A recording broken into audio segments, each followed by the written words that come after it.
إن الحمد لله نحمده ونستعينه ونستغفره ونعوذ بالله من شرور أنفسنا ومن سيئات أعمالنا من يهده الله فلا مضل له ومن يضلل فلا هادي له وأشهد أن لا إله إلا الله وحده لا شريك له وأشهد أن محمدا عبده ورسوله أما بعد فإن خير الحديث كتاب الله وخير الهدى هدى محمد صلى الله عليه وعلى آله وسلم وشر الأمور محدثاتها وكل محدثة بدعة وكل بدعة ضلالة وكل ضلالة في النار. قال سبحانه وتعالى فاسألوا أهل الذكر إن كنتم لا تعلمون. وقال ربنا عز وجل فإن تنازعتم في شيء فردوه إلى الله والرسول إن كنتم تؤمنون بالله واليوم الآخر ذلك خير وأحسن تأويلا. ایک بہت ہی اہم موضوع ہے اور طویل بھی.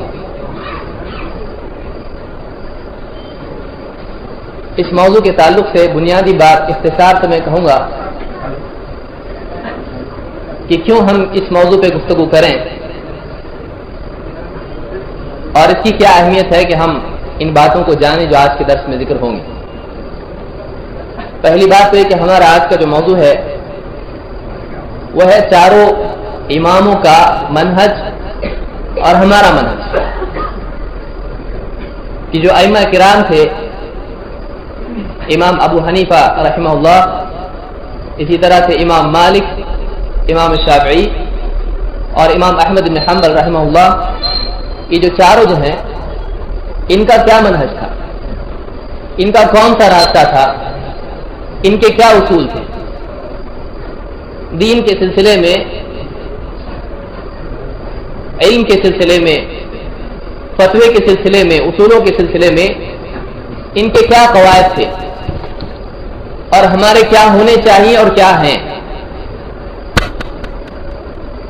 آج کے درس میں انشاءاللہ میں کوشش کروں گا کہ کم وقت میں اس کو مکمل کرنے کی کوشش کروں، اس لیے کہ آپ سمجھ سکتے ہیں کہ چاروں اماموں کے بارے میں گفتگو کرنا اور پھر اس کے بعد اصولوں کی بات کرنا اور ہر بات کو سمجھانا، اس پر آپ دیکھیں گے کہ کئی کتابیں لکھی گئی ہیں اور اس کو ایک اختصار کے ساتھ ایک مختصر درس میں پورا سمیٹنا یہ بہت ہی مشکل کام ہے. تو آج کے درس میں ہم دیکھیں گے کہ اماموں کا منہج کیا تھا اور ہمارا منہج کیا ہے. اس لیے کہ اس موضوع کی ضرورت کیا ہے، ہمارے بہت سارے بھائی غلط فہمی کی وجہ سے اور کسی کی غلط رہبری کی وجہ سے یہ کہتے ہیں کہ آپ لوگ اماموں کو نہیں مانتے ہو یا اماموں کی شان میں گستاخی کرتے ہو. تو یہ جو اعتراض ہے یا یہ غلط فہمی ہے، مغالطہ ہے، جس میں بہت سارے ہمارے بھائی مبتلا ہیں، بہت بڑی تعداد ہے جو یہ مانتی ہے کہ ہم اماموں کو نہیں مانتے. حالانکہ یہ پہلی غلطی ہے. ہم اماموں کو مانتے ہیں، نہ صرف یہ کہ چار اماموں کو مانتے ہیں بلکہ ان کے علاوہ جتنے ائمہ ہیں، امام سفیان الثوری، سفیان ابن عیینہ، یا اسی طرح سے الاوزاعی، یا اسی طرح سے لیث بن سعد، یا اور عبداللہ ابن مبارک کے جتنے بھی امام گزرے ہیں، بہت سارے امام گزرے ہیں. ان سارے اماموں کو ہم مانتے ہیں، ان کی عزت کرتے ہیں، ان کی تعظیم کرتے ہیں. تو ایک مغالطہ اس میں غلط فہمی یہ ہے کہ ہم اماموں کو نہیں مانتے. دوسری بات یہ کہ بعض لوگ سنت کے جذبے میں آ کر بعض اوقات چونکہ علم کم ہوتا ہے تو سنت کی غیرت سے بعض اوقات کوئی آدمی اگر ان کو ایسا مل جاتا ہے جو اماموں کی بات پر جمع ہوا ہوتا ہے اور اس کو بتانے کے باوجود وہ تسلیم نہیں کرتا ہے کہ بھائی یہ سنت ہے ہم جو کر رہے ہیں، تو ایسے وقت میں بعض اوقات ایک ایسا شخص جو قرآن و سنت کی واضح دلیل پر قائم ہو، غصے میں آ کے کچھ ایسی بات اس کی زبان سے نکل جاتی ہے جو مزید اشتعال اور فساد کا ذریعہ بنتی ہے. اس لیے ہم لوگوں کو بھی خود معلوم ہو کہ اماموں کے بارے میں ان کی زندگی کیسی تھی. تفصیل سے تو ہم آج نہیں دیکھ سکتے، اس سے پہلے میں ایک مرتبہ لے چکا ہوں اس موضوع پر، لیکن کچھ خاص باتیں جو ان کے مقام اور منصب اور ان کی منزلت کو واضح کرتا ہے، کچھ خاص باتیں ہم دیکھیں گے اور اس کے بعد ہم ایک پوائنٹ ایک بات جو ہے دیکھیں گے کہ ان کے اصول کیا تھے. اور آج ہم غور کریں کہ ہمارے بہت سارے بھائی جو ائمہ کی بات پر قائم ہیں، یہ مانتے ہیں کہ ہم اماموں کے پیچھے چلتے ہیں یا ہم کو چلنا چاہیے، اور ہم سے بھی مطالبہ کرتے ہیں کہ آپ لوگ امام کو نہیں مانتے، آپ لوگ امام کی مانو. تو وہ خود اپنی ذات میں غور کر لیں، وہ خود تحقیق اس بات کی کریں، غور و فکر کریں، ان کے لیے ایک شروعات ہو جائے سوچنے کے لیے. کہ ائمہ کی تعلیمات کیا ہیں اور ہم کیا کر رہے ہیں. تو بلا شبہ ہمارا یہ کہنا ہے کہ ہم چاروں اماموں سے ہٹ کے کوئی راستے پر نہیں ہیں. ہم اسی راستے پر ہیں جس پر چاروں امام، بلکہ ان سے پہلے کے ائمہ، بلکہ ان سے پہلے صحابہ اور خود نبی کریم صلی اللہ علیہ وسلم تھے. ہمارا بھی وہی راستہ، ہم کوئی نیا راستہ بنانا نہیں چاہتے. یہ اور بات ہے کہ ہمارے اندر عملی اعتبار سے اور اسی اعتبار سے علمی اعتبار سے کمی ہے، لیکن علماء ہمارے پاس ایسے موجود ہیں کہ جو ہم کو برابر آج بھی قرآن و سنت کی روشنی میں رہبری دیتے ہیں. اور باقی جو کوتاہی کمی چلنے میں ہوتی ہے ہر مسلمان سے ہوتی ہے. تو ہم کو اپنی اصلاح کرتے ہوئے دین پر چلنا ہے، لیکن اصول ہمارا وہی ہے جو کہ چاروں اماموں کا. کوئی نیا اصول ہم نہیں لائیں، کوئی نیا اصول ہم نہیں لائیں. اس کو اچھی طرح سے یاد رکھیں. تو میں اختصار سے پہلے چاہوں گا کہ چاروں اماموں کے بارے میں، کہ ان کے بارے میں کچھ بنیادی باتیں ہم کو معلوم ہو جائیں، ان کے علمی مرتبے کے بارے میں، ان کی دینداری کے اعتبار سے. اسی طرح سے کچھ ان کے بارے میں کچھ فیکٹس جو ہیں، کچھ معلومات ہیں، وہ ہم کو مل جائے. اس کے بعد ہم ان کے اصولوں کی طرف جائیں گے. سب سے پہلے امام جو ہیں تاریخی اعتبار سے، پیدائش کے اعتبار سے، سب سے پہلے امام چار امام. بہت سارے بھائیوں کو چاروں اماموں پر بہت سارے ہمارے بھائی ہم سے لڑتے ہیں، حالانکہ بہت سارے لوگوں کو چاروں اماموں کے نام معلوم نہیں ہوتے.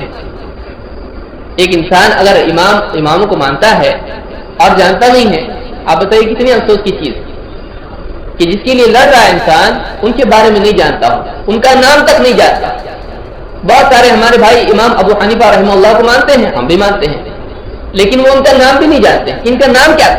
ابو حنیفہ. نام ابو حنیفہ نہیں ہے، ابو حنیفہ ان کی کنیت ہے، ان کا نام کیا ہے؟ تو یہ بنیادی باتیں میں چاہتا ہوں کہ بہت سارے ہمارے بھائی ان کے سامنے یہ بات آ جائے تاکہ ان کو واضح ہو جائے کہ کیا ہم جانتے کیا نہیں جانتے. دوسرا یہ کہ ان کے اصول بھی سامنے آ جائے. سب سے پہلے امام تاریخ کے اعتبار سے، پیدائش کے اعتبار سے امام ابو حنیفہ رحمہ اللہ ہیں. امام ابو حنیفہ، یہ ابو حنیفہ کنیت ہے. اسلام میں نام رکھا جاتا ہے جو نام کے علاوہ ہوتا ہے اپنے بیٹے کے نام پر یا کسی صفت کے اعتبار سے نام رکھا جاتا ہے. حضرت عائشہ کو کوئی بیٹا نہیں تھا لیکن ان کی کنیت ہے ام عبداللہ، عبداللہ کی ماں. لیکن عبداللہ کا کوئی بیٹا نہیں ہے، تو اس طرح سے کوئی بھی کنیت انسان اختیار کر سکتا ہے. تو ابو حنیفہ رحمۃ اللہ علیہ کا نام ہے نعمان ابن ثابت. نعمان، النعمان، بعض نے النعمان لکھا ہے. نعمان ابن ثابت یہ امام ابو حنیفہ رحمۃ اللہ علیہ کا نام ہے. نعمان ثابت کے بیٹے، تو ان کا نام نعمان ہے اور کنیت ابو حنیفہ ہے. ان کی پیدائش جو ہے 80 ہجری کی ہے. پیدا ہوئے کتنے؟ 80 ہجری میں. ہجری کس کو کہتے ہیں؟ اللہ کے نبی صلی اللہ علیہ وسلم مکہ سے مدینہ ہجرت کر کے گئے، جو 13 سال کے بعد اسلام کی شروعات کے 13 سال بعد، دعوت کی شروعات کے 13 سال بعد آپ مکہ سے مدینہ گئے. پھر 10 سال تک مدینہ میں آپ رہے. اس کے بعد میں آپ صلی اللہ علیہ وسلم کی وفات ہوئی. تو امام ابو حنیفہ رحمۃ اللہ علیہ جو ہیں یہ 80 ہجری میں پیدا ہوئے ہیں، یعنی اللہ کے نبی صلی اللہ علیہ وسلم کی وفات کے 70 سال بعد. بہت سارے ہمارے بھائی سمجھتے ہیں کہ اللہ کے نبی صلی اللہ علیہ وسلم کے زمانے میں موجود تھے. ایسا نہیں ہے، ورنہ صحابی ہوتے. یہ 80 ہجری میں پیدا ہوئے. آپ سمجھ سکتے ہیں کہ 70 سال کا بیچ میں گیپ ہے، 70 سال کا بیچ میں فاصلہ ہے. اور ان کی وفات جو ہوئی ہے 150 ہجری میں ہوئی. 150 ہجری یعنی 150 سال جو ہے ہجرت کو ہو گئے. اس کے بعد ان کی وفات ہوئی ہے بغداد میں. تو یہ امام ابو حنیفہ رحمۃ اللہ علیہ کی پیدائش اور وفات ہے. 80 میں پیدائش ہے، 150 میں وفات ہے. ان کے بارے میں ابن حجر نے ان کو طبقات کیے ہیں اہل علم کے اور راویوں کے اپنی کتاب تقریب التہذیب میں. اس میں انہوں نے 6 نمبر کے راویوں میں ان کو رکھا ہے. مطلب یہ ان کے بارے میں کہتے ہیں من الذین عاصروا صغار التابعین، یعنی صغار تابعین، چھوٹے تابعین کا زمانہ جنہوں نے پایا، ان میں سے امام ابو حنیفہ رحمۃ اللہ علیہ ہیں. ان کے بارے میں اختلاف ہے کہ صحابی کو دیکھا نہیں دیکھا، ملے نہیں ملے.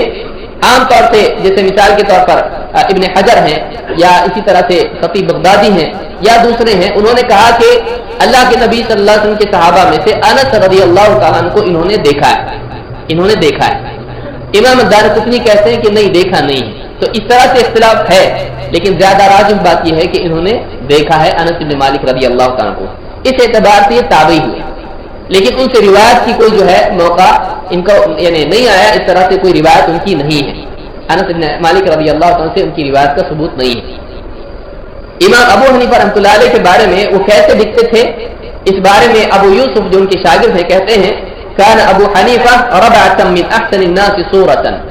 ابو حنیفہ رحمۃ اللہ علیہ جو ہے یعنی مڈل ہائٹ پہ تھے، بہت زیادہ طویل بھی نہیں، بہت زیادہ کم بھی نہیں. اور من احسن الناس صورۃ، بہت خوبصورت تھے لوگوں میں دیکھنے کے اعتبار سے، وَأَبْلَغِهِمْ نُطْقًا، اور بات کرنے میں ان میں بہت زیادہ بلاغت زبان میں رکھتے تھے، وَأَعْدَبِهِمْ نَغْمَةً، اور بہت اچھی طرح سے جو ہے انہیں ادائیگی کرنے والے تھے کلمات کی، یا اچھی طرح سے قرأت کرنے والے تھے، وَأَبْيَنِهِمْ یعنی عَمَّا فِي نَفْسِهِ، اور ان کے دل میں جو بات ہوتی تھی اس کو الفاظ میں ادا کرنے میں بہت اچھی طرح سے ادائیگی کا ان کے اندر جو ہے یعنی صلاحیت پائی جاتی تھی۔ سیر اعلام النبلاء میں امام الذہبی نے اس کو ذکر کیا ہے۔ سیر اعلام النبلاء جو ہے 26 جلدوں میں امام الذہبی کی کتاب ہے، جو اسماء اور رجال کے بہت بڑے ماہر ہیں۔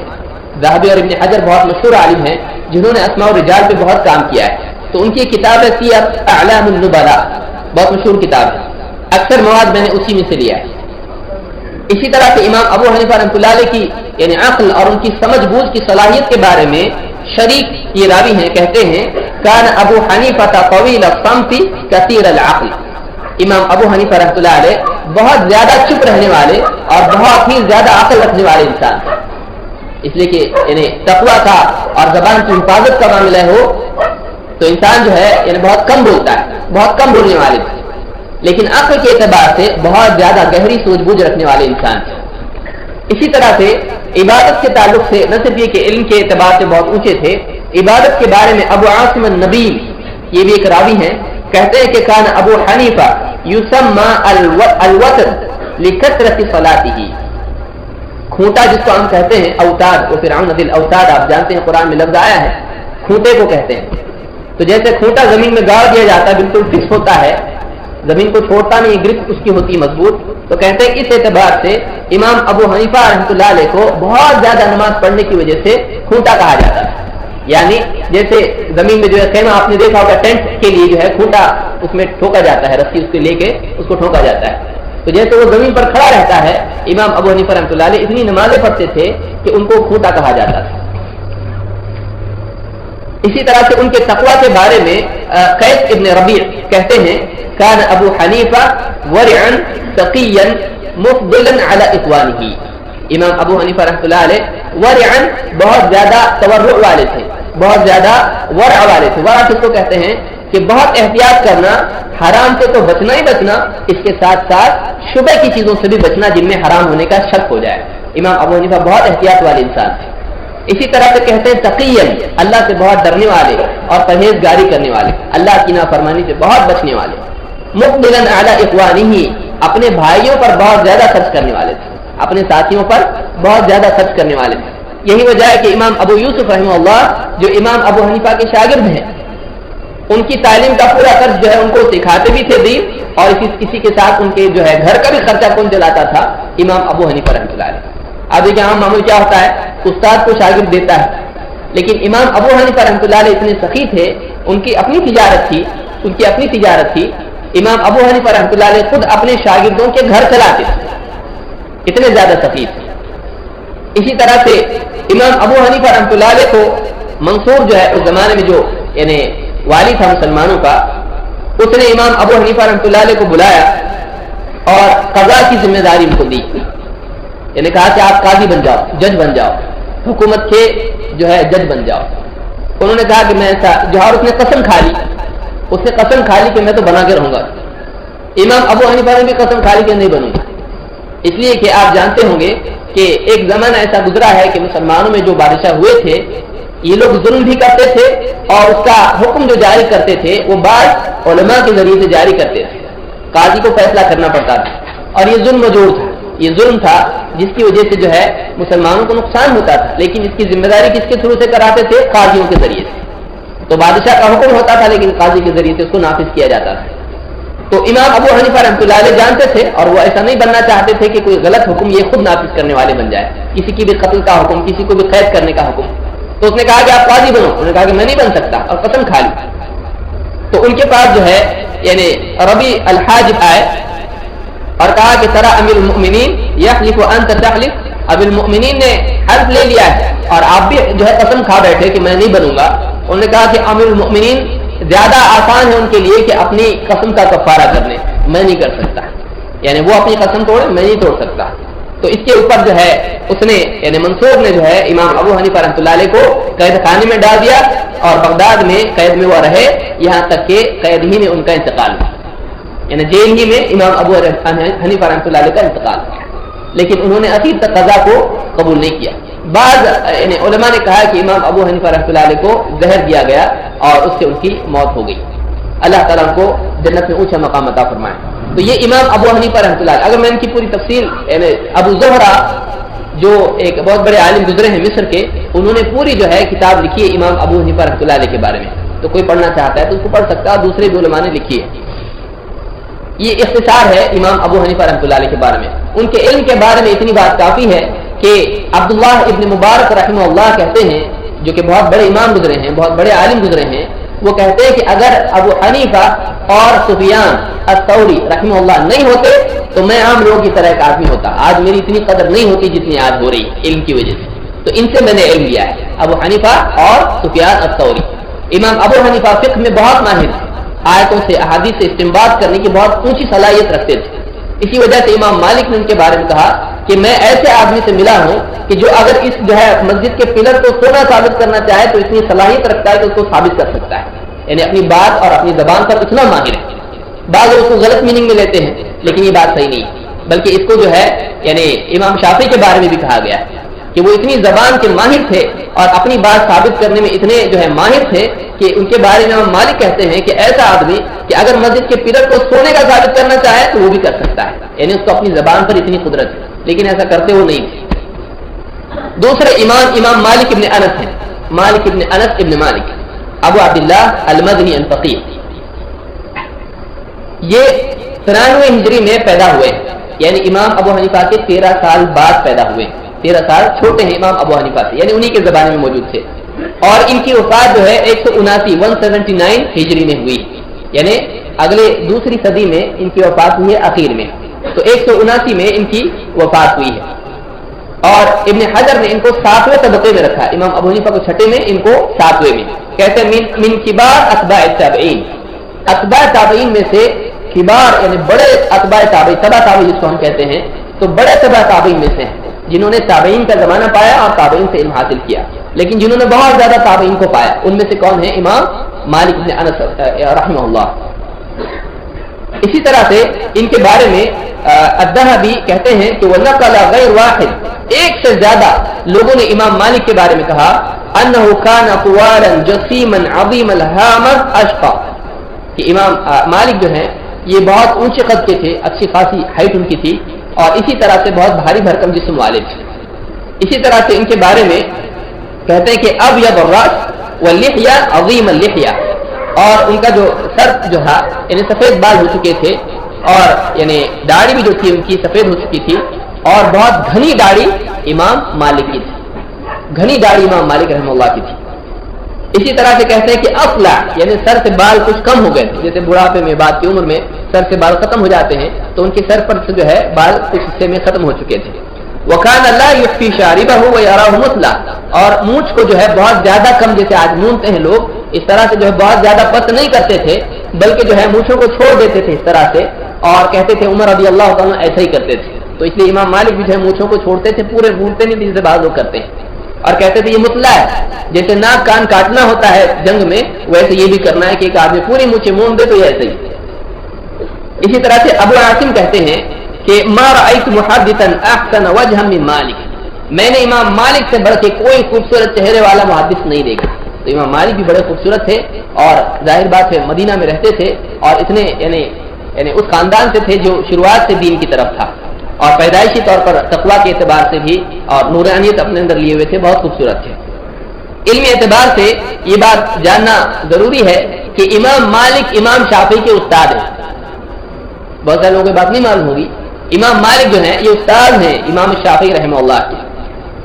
امام الشافعی کہتے ہیں کہ مالک وابن عیینہ القرینان، مالک اور ابن عیینہ، ابن عیینہ کون ہے؟ سفیان ابن عیینہ، یہ بھی بہت بڑے امام گزرے ہیں، بہت سارے لوگ جانتے ہی نہیں کسی کو، 4 ہی کو جانتے ہیں۔ یہ ہم کو جاننا چاہیے کہ کوئی آدمی آ کے کہے گا غیر مسلم تمہارے پاس کتنے بڑے اسکالر گزرے؟ بولے 4، بس 4 اور زیادہ نہیں، اتنے سارے ائمہ گزرے ہیں کہ آپ سوچیں گے تو آپ کی طبیعت خوش ہو جائے گی، اتنے بڑے بڑے امام گزرے ہیں، اتنے بڑے بڑے فقیہ گزرے ہیں۔ امام مالک اور ابن عیینہ کے بارے میں امام شافعی کہتے ہیں کہ مالک و ابن عیینہ القرینان دونوں کے دونوں ساتھی ہیں. اور کہتے ولولا مالک وابن عیینہ لذهب علم الحجاز، اگر مالک اور ابن عیینہ نہیں ہوتے تو حجاز کا یعنی جو عرب ہے اس کا علم چلا جاتا. اتنے بڑے عالم امام مالک کہ سارا علم جو حجاز کا تھا، جس کو آج ہم سعودی کہتے ہیں، اصلا حجاز جو ہوتا ہے یہ یعنی مکہ مدینہ اور طائف وغیرہ کا جو علاقہ ہے اس سب کو ملا کر حجاز اس کو کہا جاتا ہے. تو حجاز کا علم ختم ہو جاتا اگر امام مالک اور امام سفیان ابن عیینہ نہیں ہوتے. اسی طرح سے امام الشافعی کہتے ہیں مالک معلمی وعنہ اخذت العلم. امام شافعی کہا کرتے تھے کہ امام مالک میرے استاد ہیں، میرے معلم ہیں اور انہی سے میں نے علم لیا ہے. تو آپ دیکھیں گے کہ امام شافعی شاگرد ہیں امام مالک کے. اسی طرح سے ابن مہدی عبد الرحمن ابن مہدی کہتے ہیں ما رأيت احدا اهيب ولا اتم عقلا من مالک. میں نے کسی کو بھی نہیں دیکھا کہ امام مالک سے زیادہ ہیبت والا کوئی ہو کہ ان کے سامنے ایک دم انسان گھبرا جائے اور ادب سے جو ہے ایک دم سمٹ جائے. کہ ان کی جو پرسنالٹی تھی، ان کی جو شخصیت تھی امام مالک کی، وہ بہت ہیبت والی تھی. بہت باادب امام جو ہے مالک رحمہ اللہ تھے اور بادشاہ بھی جو ہے ان کے آگے جو ہے ایک دم ادب والا ہو جاتا. ایک مرتبہ جو اس زمانے میں جو وہاں کا والی تھا تو اس نے امام مالک کو بلایا، کہا کہ میرے بچوں کو پڑھاؤ. کہا کہ امیر المؤمنین علم جو ہے خود چل کے نہیں آتا ہے، علم کے پاس آیا جاتا ہے، اس لیے اپنے بچوں کو وہاں بھیجا کرو جہاں دوسرے لوگ آتے ہیں. جب بچے بھیجے گئے تو ان کو جہاں وہ بیٹھتے ہیں عام لوگ انہی میں مٹایا گیا. کہاں ویسے ہی لینا علم کو ایسے ہی لیا جاتا ہے، بادشاہ کے بیٹے ہیں لیکن ایسے ہی لیا جاتا ہے. بچوں نے کہا کہ آپ پڑھ کے سناؤ. کہا نہیں، طریقہ علماء کا یہی ہے کہ طالب علم اپنے معلم کے سامنے پڑھے گا اور اس کی غلطیاں معلم صحیح کرتا رہے گا، تو ان کو پڑھنا پڑے گا. جا کے باپ سے شکایت کی، باپ نے بولا ایسا کیسا؟ کہا ایسا ہی ہے، طریقہ ایسا ہی ہے، ایسا چاہیے تو لو نہیں تو مت. کہا ٹھیک ہے جیسا بولتے ہو ویسا کرو. ہیبت والے تھے کہ ان کے آگے کسی کی چلتی نہیں تھی، ان کے آگے نہیں چلتی. تو علماء کا ہمیشہ سے جو ہے وقار رہا ہے. یہ بات کا دور ہے کہ عالم جو ہے مالداروں کے تابع ہو گئے، ورنہ شروع کا زمانہ آپ دیکھیں علماء ہمیشہ دور رہا کرتے تھے ایسے لوگوں سے جن کے پاس مال کی کثرت ہے کہ کہیں ان کے مال کی وجہ سے ان کی جو ہے زبان لڑکھڑانے نہ لگے. یہ بات کا زمانہ ہے کہ یہ حلال، ارے حلال چلتا ہو، تھوڑا مکروہ ہے. وہ مکروہ کا مطلب پاسپورٹ ہوتا ہے. حرام کو تھوڑا ایک سیڑھی نیچے اتار دو، اس کے بعد سیڑھیاں تو ہوگی، چلو چلتا ہے. علماء ایسے نہیں رہے. آپ دیکھ سکتے ہیں کہ امام ابو حنیفہ کی مثال آپ دیکھیں، کچھ نہیں، قاضی ہے وہ بس نہیں بنتا. ان کو سزا دی گئی، ستایا گیا، ان کو جیل میں ڈالا گیا، نہیں بنتا. کیوں؟ اس لیے کہ میں ظلم میں معاون نہیں بن سکتا. تو یہ متقی تھے اہل علم جو شروع کے دور کے تھے، اور ہر دور میں ایسے رہیں گے، لیکن جتنا دور گزرتا آگے چلا جائے گا اتنی قلت اس میں آتی جائے گی. اسی لیے عبد الرحمن ابن مہدی کہتے ہیں ما رأيت احدا اهيب ولا اتم عقلا من مالک. میں نے کسی کو نہیں دیکھا کہ امام مالک سے زیادہ رعب والا اور امام مالک سے زیادہ اتم کامل عقل والا کوئی ہو. بہت عقل مند امام مالک رحمہ اللہ تھے. اور کہتے ولا اشد تقوا، اور ان سے زیادہ شدت سے تقوی والا میں نے کسی کو نہیں دیکھا. بہت متقی تھے، بہت پرہیزگار تھے، بالکل جو ہے احتیاط کرنے والے تھے. بلکہ ان کے بارے میں مشہور بات ہے کہ وہ کہیں سفر نہیں کرتے تھے اس وجہ سے کہ کہیں موت نہ ہو جائے مدینہ سے باہر. وہ چاہتے تھے کہ میری موت مدینہ ہی میں ہو، اس لیے وہ سفر بھی نہیں کرتے تھے اور کہتے تھے علم کے لیے یہاں اتنا علم ہے کہ باہر کہاں جاؤں.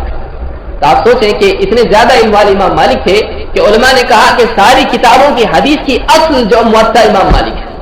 بلکہ بخاری بھی موطا کی جو ہے موطا ہی اس کی اصل ہے. بخاری بھی موطا ہی سے بنتی ہے اور بخاری کے بعد ترمذی اور مسلم وغیرہ ساری کتابیں ہیں.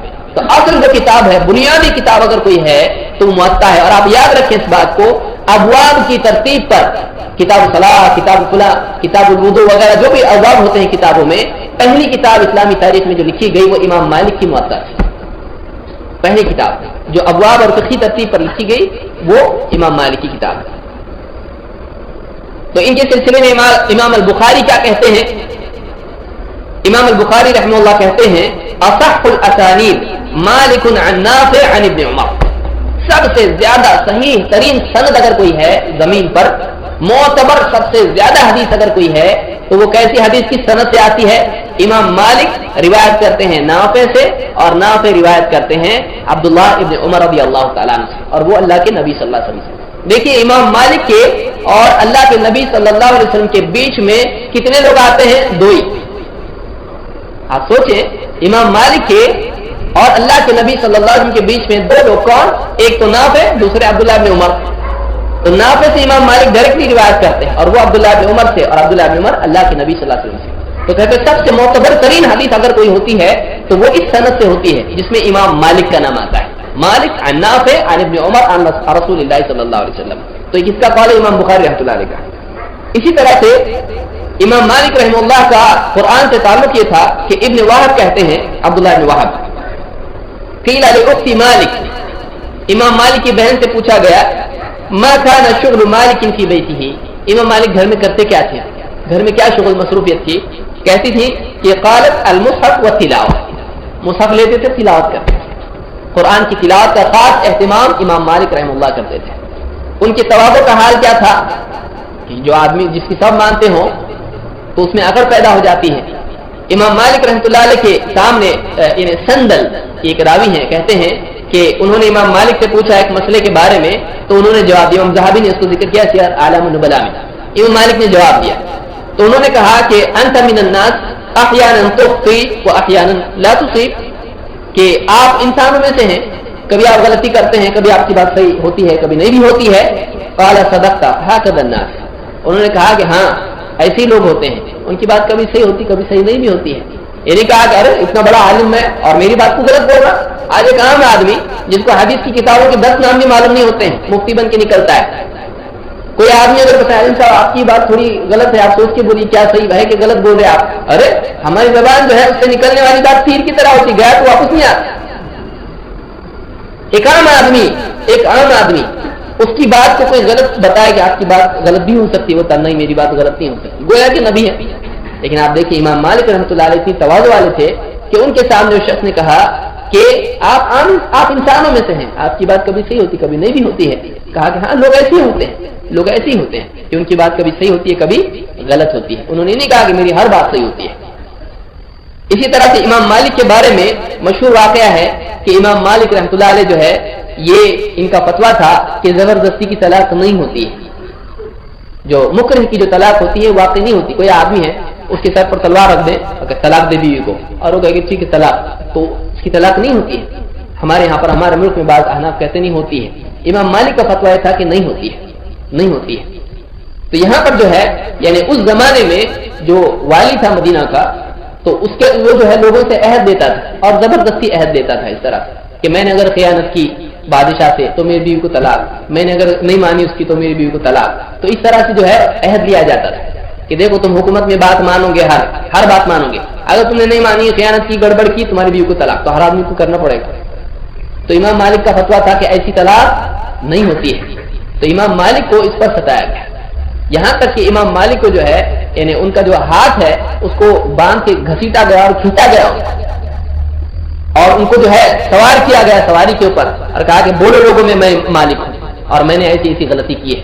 تو امام مالک سوار ہوئے اور امام مالک جو ہے سواری پر کہتے جاتے تھے میں مالک ابن انس ہوں اور میں کہتا ہوں کہ نہیں ہوتی ہے اس طرح. تو ان کو واپس اتارا گیا، یعنی ان کو یہ کہنے کے لیے بٹھا کے سوار کیا گیا کہ میری غلطی ہو گئی معاف کر دو، ابھی سے نہیں بولوں گا. لیکن امام مالک نے کیا کہا میں مالک ابن انس ہوں اور میرا فتویٰ سن لو اچھی طرح سے کہ زبردستی کی طلاق نہیں ہوتی ہے. تو الٹا اور وہی فتویٰ دیا واپس. ان کا ہاتھ جو ہے ایک ہاتھ جو ہے اس کو جو ہے اتنا زیادہ گھسیٹا گیا کہ ان کا ہاتھ بازو سے اکھڑ گیا تھا اندر سے. اور اس کے بعد جب بھی حدیث وغیرہ کا درس دیتے تھے تو جب مجلس سے اٹھتے تھے تو ان کے شاگرد کہتے ہیں کہ اپنا ہاتھ اپنے ہاتھ سے اٹھا کر پھر چلتے تھے. یعنی ان کا ہاتھ جو ایک چھل ہو گیا تھا، پورا ختم ہو گیا تھا. لیکن انہوں نے اپنے فتوے سے رجوع نہیں کیا، اس لیے کہ صحیح مسئلہ یہی ہے زبردستی کی طلاق نہیں ہوتی. اس لیے کہ علماء نے کہا ایک آدمی کے سر پر تلوار رکھ کے کفریہ کلمہ اس سے کہلوا جائے تو کافر نہیں ہوتا، طلاق کیسے ہو جائے گی؟ کیسے ہو سکتی طلاق؟ زبردستی کی نہیں ہو سکتی ہے. تو یہ امام مالک ہے. اسی طرح سے تیسرے امام جو ہے امام شافعی رحمہ اللہ ہے اور ان کا نام جو ہے محمد ابن ادریس. شافعی جو ہے ان کے پردادا کی طرف جو شافعی ان کا نام ہے ان کی طرف ان کی نسبت ہے، پردادا کی طرف، اس لیے ان کو شافعی کہا جاتا ہے. ورنہ اصل نام ان کا کیا ہے؟ محمد ابن ادریس. ان کا نام محمد ہے، محمد ابن ادریس ابو عبداللہ الشافعی المکی، مکہ کے. مصر میں رہے ایک وقت تک اور پھر اس کے بعد میں ان کے دو جو ہے مذہب مانے جاتے ہیں. ایک وہ جو شروع میں فتوے ان کے تھے، پھر مصر جب گئے اور لیث بن سعد وغیرہ سے ملاقات ہوئی اور گفتگو ہوئی تو بہت ساری جو ان کی رائے تھی انہوں نے اس سے رجوع کیا. بہت سارے فتوے جو ہیں امام شافعی رحمۃ اللہ علیہ کے شروع میں کچھ تھے، اس کے بعد جب مصر جا کے آئے ہیں تو مصر جا کر آنے کے بعد میں بہت سارے اپنے فتوے انہوں نے بدل دیے، کیونکہ نیا علم ان کے پاس اور آ گیا۔ تو دو جو ہے مذہب مانے جاتے امام شافعی کے، اور کہا جاتا ہے یہ قول قدیم ہے، قول جدید ہے، یعنی امام مالک کا بعد کا قول یہ ہے، امام شافعی کا بعد کا قول یہ ہے اور پہلے کا قول یہ ہے۔ مشہور اس طرح سے جو ہے علماء میں دو قول امام شافعی کے ملتے ہیں۔ امام شافعی پیدا ہوئے 150 ہجری میں، اب یاد رکھیں اسی سال بلکہ اسی دن جس دن امام ابو حنیفہ رحمۃ اللہ علیہ کا انتقال ہوا ہے اس دن امام شافعی پیدا ہوئے، تو ان کی جب ان کا وفات ہوئی ان کی تو یہ پیدا ہو گئے ان کی جگہ پر۔ اور اللہ تعالیٰ یعنی ہر زمانے میں لوگوں کی ضرورت کے لیے علماء پیدا کرتا رہے گا، ایک گیا دوسرا آ جاتا ہے، ایک امام چلے گئے دوسرے امام آ گئے، جو دین کی خدمت ہے، دعوت ہے، اصلاح ہے، افتاح ہے، لوگوں کو تعلیم ہے اور دین میں غور و فکر کر کے مسائل نکالنا ہے، قیامت تک لوگ آتے رہیں گے، ایک گیا دوسرا آیا۔ اسی لیے امام احمد بن حنبل رحمہ اللہ نے کہا کہ جو ابدال کہتے ہیں، ابدال آیا جو صوفیوں میں مشہور ابدال ہے، کہتے ہیں اگر اہل الحدیث ابدال نہیں ہے تو اور کون ہے؟ میں نہیں جانتا اور کوئی، یعنی کون؟ اہل الحدیث سے مراد وہ جو قرآن و سنت کا علم رکھتے ہوں، احادیث کے ماہر ہوں، اور اسی طرح سے ان کے اقوال و افتاء جو فتویٰ جو ہے قرآن و سنت پر مبنی ہو، کسی کی رائے پر نہیں۔ امام شافعی پیدا ہوئے 150 ہجری میں اور ان کی وفات ہوئی 204 ہجری میں، 204 ہجری میں، اس اعتبار سے 54 سال کی عمر ان کی ہوتی ہے۔ ان کو 9ویں طبقے میں ابن حجر نے رکھا ہے، 9ویں طبقے میں، کہتے ہیں من صغار اتباع التابعین، تبع تابعین میں سے چھوٹے تبع تابعین میں سے یہ ہیں، امام مالک کبار میں سے ہیں، امام شافعی بعد کے ہیں، تو یہ جو ہیں یعنی صغار میں سے ہیں۔ ان کے بارے میں ربیع ابن سلیمان کہتے ہیں ولد الشافعی یوم مات ابو حنیفہ رحمہ اللہ تعالی، کہ کہتے ہیں کہ امام شافعی اسی دن پیدا ہوئے جس دن امام ابو حنیفہ کا انتقال ہوا۔ سیر اعلام النبلاء میں الذہبی نے اس قول کو ذکر کیا ہے۔ امام شافعی کی علمی حیثیت کیا تھی، کتنے زیادہ علم والے تھے، ان کے بارے میں ابن عبد الحکم کہتے ہیں، ابن عبد الحکم ذہبی نے اس کو ذکر کیا ہے، کہتے ہیں ما رأیت الشافعی یناظر احدا الا رحمته۔ امام شافعی اتنے پاورفل تھے بحث و مباحثے میں کہ کہتے ہیں میں نے جس کسی سے امام شافعی کو مناظرہ کرتے دیکھا تو جس سے امام شافعی مناظرہ کرتے تھے اس پر مجھ کو رحم آتا تھا، اس کی جو درگت کرتے تھے امام شافعی مناظرے میں، پکڑنا اس کو مضبوطی سے ایک دم دلائل کی بنیاد پر، تو کہتے ہیں اس کو اس پہ رحم آ جاتا تھا جس سے امام شافعی مناظرہ کرتے تھے۔ وَلَوْ رَأَيْتَ الشَّافِعِيَّ يُنَاظِرُكَ لَظَنَنْتَ أَنَّهُ سَبْعٌ يَأْكُلُكَ، یعنی اگر تم امیجن کرو کہ امام شافعی تم سے مناظرہ کر رہے ہیں، یعنی ہم سے کہہ رہے ہیں کہ ایسا سمجھو کہ امام شافعی تم سے مناظرہ کر رہے ہیں، اگر تم ہوتے اس وقت میں تو تم کو ایسا لگتا کہ کوئی بالکل خطرناک بھیڑیا ہے جو بالکل چیر پھاڑ کر رہا ہے تمہیں، یعنی ہم کہتے ہیں کہ ایک دم چیر پھاڑ کر دیتے تھے امام شاہ، پورا پوسٹ مارٹم کر دیتے تھے، ہمارے زمانے میں کہا جاتا ہے پورا چیر پھاڑ کر ادھیڑ دیتے تھے، یعنی اتنا مضبوطی کے ساتھ میں وہ بحث مباحثہ کرتے تھے۔ کوئی یہ نہ سمجھے کہ چیخ پکار کرتے تھے جیسا کہ آج کل کے مناظر کرتے ہیں۔ آج کل مناظرہ جو ہے بالکل بازاری قسم کا عمل ہو گیا ہے، اللہ ہم سب کی اسے حفاظت فرمائے۔ اسی لیے علماء نے اس سے منع کیا ہے کہ کوئی آدمی مناظرے بازی میں نہ پڑے، اور آپ یاد رکھیں قرآن میں اللہ تعالیٰ نمبر 3 پہ اس کو کہا ہے ادعو الی سبیل ربک بالحکمہ والموعظۃ الحسنہ وجادلھم باللتی ہی احسن، اپنے رب کی راہ کی طرف دعوت دے حکمت سے، نمبر 1، نمبر 2 اچھے وعظ سے، نمبر 3 ان سے جدال کر۔ تو یہ آخری ہے کہ نہیں مان رہا تو ٹھیک ہے، پھر اس کے دلائل کا رد کرنا اور اس سے بحث مباحثہ کرنا، ورنہ آدمی جو ہے شروعاتی بحث مباحثے سے اور مناظرے سے کرے تو قلوب میں جو ہے نفرت پیدا ہوتی ہے اور دعوت کا فائدہ نہیں ہوتا ہے۔ پھر انسان میں ہر آدمی چاہتا ہے جیتے، ہر آدمی چاہتا ہے وہ غالب ہو، تو پھر اللہ کے لیے بحث کی بجائے اپنی ذات کے بچاؤ کے لیے آدمی بحث کرنے لگ جاتا ہے، اور یہ اخلاص جس چیز میں نہ ہو اس کا نور اٹھ جاتا ہے، اس میں سے ہدایت نکل جاتی ہے۔ اللہ ہم سب کی حفاظت فرمائے۔ تو امام شافعی کے بارے میں خود ان کے بیٹے کہتے ہیں کہ میں نے کبھی نہیں دیکھا کہ میرے والد صاحب مناظرہ کر رہے ہوں اور ان کی آواز اونچی ہوئی، کبھی نہیں، ایک دم آرام۔ آج تو کوئی صاحب جو جتنا زیادہ بڑی اذان دے وہ زیادہ اچھا مناظر، اور گالی گلوچ، تانے دینا، پرسنل غلطیاں نکالنا، جھوٹ بولنا، بات کو لپیٹنا، جان بوجھ کے نہیں جانتے ایسا کرنا، یہ ساری چیزیں مناظروں میں ہوتی ہیں۔ سلف کا یہ طریقہ نہیں ہے۔ سلف کا طریقہ مناظرے کا کیا ہوتا تھا، بالکل ادب کے ساتھ کسی پر پرسنل اٹیک نہیں کرتے تھے اور سامنے والے کی غلطیوں کو بتاتے تھے، دیکھیے آپ کی یہ غلطی ہے، آپ کی یہ دلیل، لیکن یہ صحیح نہیں، یہ ان کا طریقہ تھا مناظرے کا۔ اور امام شافعی کہتے ہیں میں نے کبھی مناظرہ نہیں کیا، لیکن یہ ہمیشہ میری چاہت رہی کہ میرے سامنے والا حق بات بولے، اللہ حق کو اس کی زبان پر جاری کرے۔ لیکن آج کل کے مناظر کیا کرتے ہیں، ان کی چاہت ہے خود کو غلطی کرنا ہے، وہ غلطی کرنا اور میں پکڑوں تاکہ میری نعرے تکبیر اللہ اکبر ہو جائے۔ دیکھیے جو آدمی یہ چاہتا ہو کہ سامنے والا غلطی کرے وہ خیر خواہ نہیں ہے، وہ زبردستی طلب کر رہا ہے کہ یہ گمراہ ہو پھر میں اس کو پکڑوں، تو یہ آدمی نبیوں کے طریقے پر نہیں۔ نبیوں کے طریقے پر کون ہے کہ جو گمراہی کی طرف جا رہا ہے اور وہ چاہ رہا ہے نہ جائے، یہ نہ جائے، یہ خیر حق بولے، جھگڑا ہی نہ ہو تو بس مسئلہ ختم۔ لیکن مناظر کو کیسا لگتا کوئی اختلاف کرنے والا نہیں ملا تو اس کو نہیں آتی، اس میں تو کچھ تو ہو اختلاف تاکہ لوگ جھگڑے، میں جیتوں تو میرا نام ہو، تو یہ اخلاص نہیں ہے۔ اللہ تعالیٰ ہم سب کی حفاظت فرمائے۔ تو کہتے ہیں کہ وَهُوَ الَّذِي عَلَّمَ النَّاسَ الْحُجَجَ، امام شافعی ہیں جنہوں نے لوگوں کو بحث کا طریقہ سکھایا کہ کیسے بحث کی جاتی ہے، ادب کے ساتھ، دلائل کے ساتھ۔ امام شافعی کا کیا اہتمام تھا، یعنی اتباع سنت کا، کہ وہ پچھلوں سے مروب نہیں ہوتے تھے۔ ان کے پہلے جو علماء گزرے ہیں امام شافعی ہیں جنہوں نے کہا کہ نہیں یہ بات صحیح نہیں ہے، یہ صحیح بات یہ ہے، کیوں؟ اس لیے کہ سنت یہ ہے۔ امام شافعی کے بارے میں یعنی خود امام شافعی کہتے ہیں وَقَدْ أَنفَقْتُ عَلَى كُتُبِ مُحَمَّدٍ 60 دینارا ثم تدبرتها، میں نے امام محمد، کون امام محمد؟ امام ابو حنیفہ کے شاگرد ہیں، اور امام ابو حنیفہ رحمۃ اللہ علیہ نے امام محمد سے سیکھا ہے، انہوں نے ان سے علم سیکھا ہے۔ امام محمد بہت بڑے امام گزرے ہیں، امام ابو حنیفہ کے شاگرد ہیں، اور امام ابو محمد سے امام جو ہے شافعی نے سیکھا ہے، امام مالک سے بھی سیکھا ہے۔ تو کہتے ہیں کہ میں نے 60 دینار خرچ کر کے امام محمد کی کتابیں لی اور پھر ان میں غور کیا، فوضعت الى جنب كل مسألة حدیثا، اور ہر مسئلہ جو امام محمد کا تھا اس کے سائیڈ میں جو حاشیہ ہوتا ہے، خالی جگہ ہوتی ہے، وہاں پر میں حدیث لکھتا جاتا تھا۔ امام ذہبی کہتے ہیں یعنی رد آ رہی، یعنی جو مسئلہ امام محمد کا امام شافعی کو خطا لگتا اس کے بالمقابل حدیث لکھتے جاتے کہ یہ مسئلہ صحیح نہیں ہے، حدیث یہ ہے، مسئلہ یہ ہے، حدیث یہ ہے۔ تو امام محمد کی کئی جو چیزیں تھیں جن کو امام شافعی نے خطا سمجھا اس کے خلاف حدیثیں لکھتے چلے جاتے تھے، یعنی کسی سے مروب نہیں، حالانکہ استاد ہیں۔ امام محمد کون ہے؟ امام شافعی کے استاد، لیکن اپنے استاد کے مسائل پر رد کرتے جا رہے ہیں، یہ ایسا نہیں، یہ ایسا نہیں۔ کیوں؟ رد کرنے کا شوق نہیں ہے، اس لیے کہ ان کے پاس حدیث ہے اللہ کے نبی صلی اللہ علیہ وسلم کی ہے۔ تو کہتے ہیں کہ ہر اس کے ساتھ میں حدیث لکھتا میں چلا گیا۔ امام الذہبی نے اس کو سیر اعلام النبلاء میں لکھا ہے۔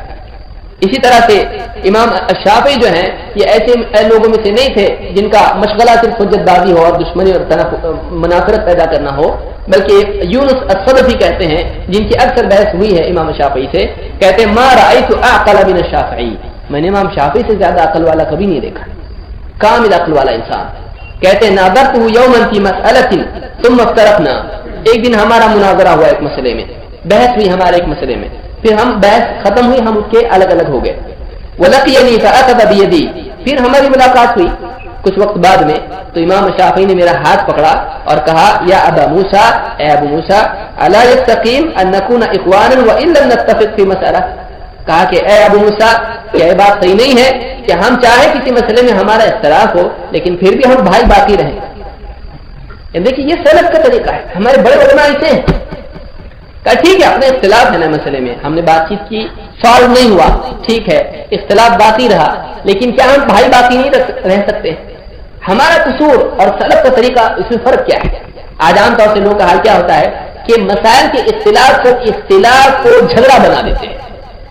سلف ایسا نہیں کرتے تھے، ائمہ ایسا نہیں کرتے تھے، وہ اختلاف کو علمی اختلاف باقی رکھتے ہوئے آپس میں محبت اور اخوت باقی رکھتے تھے، بھائی باقی رہتے تھے۔ آج کیا ہوتا ہے چھوٹا سا مسئلہ ہوا اور اس کو اوپر مانگا، خلا سلام بند، کلام بند، پھر جہاں ملے گا اس کو ایک کچو کلام، کیا باپ بدلے کیا؟ بعض لوگوں سے ہم نے سنا کہ باپ بدل دیا ایسا، دیکھو اپنے امام کو بدل دیا، ہمارے امام تو ایسا کرتے ہیں، یہ ایسا کر رہا ہے۔ اس طرح سے جو ہے نفرت کا ماحول نہیں ہونا چاہیے، بہت ممکن ہے کہ وہ صحیح ہو یہ غلط ہو۔ تو ہم کو یہ دیکھنا چاہیے کہ اگر ایسا ہوتا بھی ہے کہ کسی مسئلے میں حل نہ ہو، وہ اپنی بات پر قائم یا اپنی بات پر قائم، لیکن پھر بھی ہم آپس میں بھائی چارگی پہ بھی قائم رہیں، چاہے ہم میں آپس میں اختلاف۔ تو یہ ہم لوگوں کے لیے خاص طور سے، چاہے دوسرے ہم سے بدسلوکی کریں، ہم لوگ جو یہ کہتے ہیں کہ ہم قرآن و سنت کے راستے کو اپنائے ہوئے ہیں، ہم کو اس طریقے کو اپنانا چاہیے کہ چاہے کوئی عالم اس سے ہماری بات ہو، چاہے کوئی ہمارا بھائی اس سے ہماری بات ہو، وہ نہیں مانے ہماری بات کو، دلیل بتائیں کہ بھی وہ نہیں مانے، لیکن ہم کہتے ٹھیک ہے یہ نہیں جانتا ہے، اس کو ہم اپنا بھائی بنائے رکھے، اس کے اوپر فتوے ہاں آپ جائیں گے تم جاننا میرے حدیث نہیں مانے نا کافر ہو گئے، ایسا نہیں کریں، بلکہ ہم اس کے باوجود اس کے لیے مہلت پیدا کریں۔ چوتھے امام جو ہیں امام احمد ابن حنبل ہیں، ان کا اصل نام احمد ابن حنبل نہیں ہے، ان کے والد کا نام جو ہے حنبل نہیں ہے، ان کا نام ہے احمد ابن محمد ابن حنبل، اس کو اچھی طرح سے یاد رکھیں. اس لیے کوئی سرچ کرے گا احمد ابن حنبل اس کو جلدی نہیں ملے گا. وہ احمد ابن محمد ابن حنبل ہے. تو یہ جو ہے احمد ہے محمد کے بیٹے, تو اپنے دادا کی طرف ان کی نسبت کی جاتی ہے, اس لیے ان کو احمد ابن حنبل کہا جاتا ہے. اس کو بھی یاد رکھیں. احمد ابن محمد ابن حنبل ابن ہلال ابن اسد الشیبانی ابو عبداللہ المروزی ثم البغدادی. یہ کس نے کہا ہے؟ ابن حجر نے ان کے بارے میں کہا ہے. یہ پیدا ہوئے 164 ہجری میں, امام الشافعی کے 14 سال بعد. امام شافعی 150 میں پیدا ہوئے, 164 میں پیدا ہوئے بغداد میں, اور ان کی وفات ہوئی ہے 241 میں. یعنی اچھی خاصی عمر انہوں نے پائی, 80 کے قریب عمر ان کی تھی. تو یہ جو ہے 241 میں ان کا انتقال ہوا. اور جو ہے ان کا طبقہ جو ہے 10ویں طبقے میں ابن حجر نے, حافظ ابن حجر نے ان کو رکھا ہے الاسقلانی. اور کہتے ہیں کہ کبار العاقدین عن سبع الاتباع, تبع تابعین میں سے, کبار تبع تابعین میں سے انہوں نے علم لیا ہے. انہوں نے احمد ابن حنبل لیا. ان کے بارے میں ان کا حلیہ کیسے دکھائی دیتے تھے, کیسے تھے؟ محمد بن عباس النحوی کہتے ہیں, امام الذہبی نے اس کو سیر میں ذکر کیا ہے, کہتے رأیت احمد بن حنبل حسن الوجہ ربعہ, میں نے دیکھا امام احمد بن حنبل کو, ایک بالکل خوبصورت چہرے والے تھے اور مڈل ہائٹ کے تھے, زیادہ اونچے بھی نہیں زیادہ کم ہائٹ بھی نہیں تھی. یخضب بالحناء خضابا لیس بالقانی, یعنی اپنی داڑھی وغیرہ میں اور بالوں میں سفیدی میں, یعنی مہندی کی جو حنا ہوتی ہے وہ لگایا کرتے تھے, خضاب لگایا کرتے تھے. اور یعنی لیس بالقانی, یعنی زیادہ جو ہے سرخ رنگ کے یا اس طرح کے رنگ کے نہیں تھے وہ, یعنی ان کا جو ہے یعنی چہرہ جو ہے بہت خوبصورت تھا, ڈارکش نہیں تھے. فی لحیتہ شعرات سود, اور ان کی داڑھی میں کچھ کالے بال تھے بس, ورنہ اکثر بال سفید ہو چکے تھے. ورأیت ثیابہ غلاظا بیضا, اور میں نے دیکھا ان کو کہ وہ جو کپڑا پہنتے تھے بہت موٹا کپڑا ہوتا تھا اور سفید ہی کپڑا پہنا کرتے تھے, یعنی سفید کپڑے میں موٹے لباس میں نے ان کو دیکھا ہے.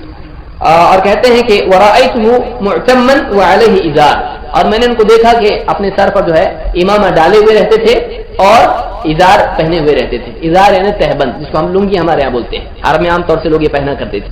ازار ہمارے یہاں کون سی ازار کو بولتے ہیں؟ پاجامے کو بولتے ہیں. وہاں جو ہے تہبند کو ازار کہا جاتا ہے. اس کو جو ہے ذہبی نے ذکر کیا ہے. ان کے علم کے بارے میں اسحاق ابن راہوے, یہ بھی خود ایک امام ہے جو امام احمد بن حنبل کے زمانے کے ہیں, کہتے ہیں کنت اجالس احمد وابن معین, ابن معین یہ بھی ایک محدث ہیں اور بہت پائے کے محدث ہیں. کہتے ہیں کہ میں بیٹھا کرتا تھا امام احمد بن حنبل کے ساتھ میں اور ابن معین کے ساتھ میں, ونتذاکر, اور ہم آپس میں ڈسکس کیا کرتے تھے علمی باتوں کو. فاقول ما فقهه ما تفسیرہ, باتیں کچھ نکلتی, کوئی آیت یا کوئی حدیث نکلتی, اس کا ذکر آتا, میں پوچھتا اس کی باریکی, اس کا فقہ کیا ہے, اس کا مطلب کیا ہے, اور اس کی تفسیر کیا ہے, اس آیت کی تفسیر کیا ہے. فیسکتون الا احمد, تو باقی سب چپ ہو جاتے لیکن سوائے امام احمد بن حنبل کے. امام احمد بتاتے, کیوں؟ اس لیے کہ وہ اس کے بارے میں علم رکھتے تھے. امام احمد بن حنبل اس بارے میں جانتے تو بتانا شروع کر, اتنا گہرا علم اور اتنا زیادہ علم رکھنے والے امام احمد تھے.